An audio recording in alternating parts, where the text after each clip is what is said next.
We're throwing a baby shower for adoptive moms. You want to put that information, gender, age, size, put it on the invitation, because obviously, you know, the clothes that you would buy for a baby are going to be different, as well as other kinds of gifts that you might bring.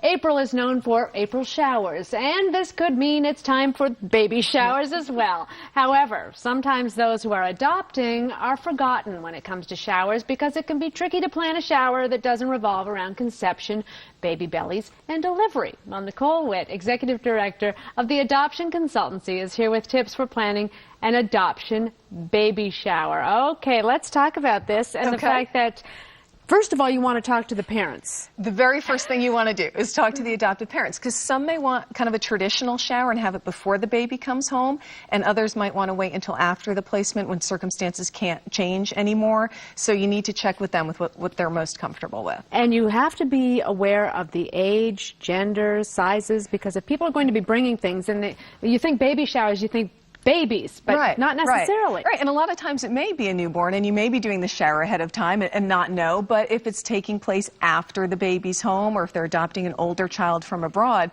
you want to put that information, gender, age, size, put it on the invitation, because obviously, you know, the clothes that you would buy for a baby are going to be different, as well as other kinds of gifts that you might bring. Curious about inviting birth mother or not. That's also something really important, of course, to talk to the adoptive parents about.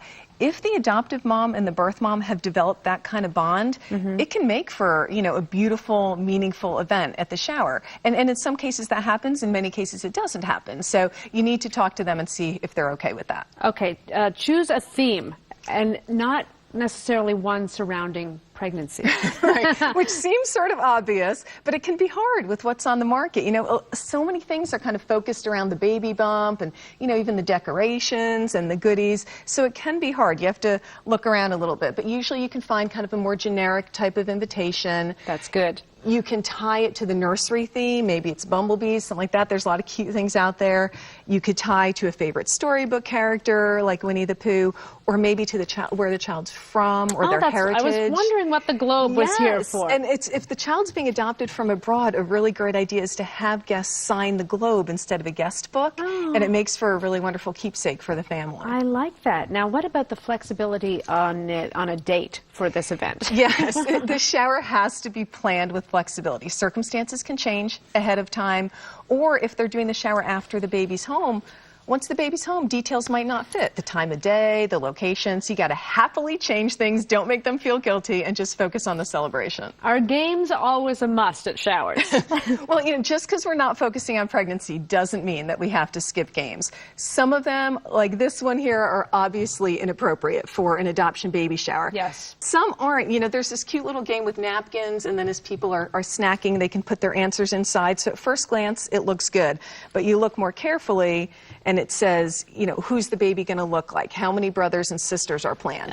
No. That's not going to work. There are other things out there. You just have to be careful. There's pin the pacifier on the baby, gift bingo, baby word search. So you can do baby-related games, just not pregnancy-related games. Got it. And let's not forget to really pamper mom. Yes, especially, you know, if the family has been through a lot of infertility before coming to this point of adoption, she may feel like she's given up on a lot of how she envisioned this would be. So you want to give her all the same fuss and attention and excitement so she can enjoy the rite of passage. So you can get her tiara, you can put important, that on. you know, make her feel like the princess that she is. Absolutely, her ribbon, her big mug for all the coffee that she's going to need. Just really let her just celebrate it. And, you know, a lot of people have heard adoption horror stories. Yes. And this is not the time, not the place to ever bring this up. And people love to talk about those for some reason. So, as the hostess, you have to be very vigilant about that. And if you hear it starting, you need to pull people aside and put an end to it right away.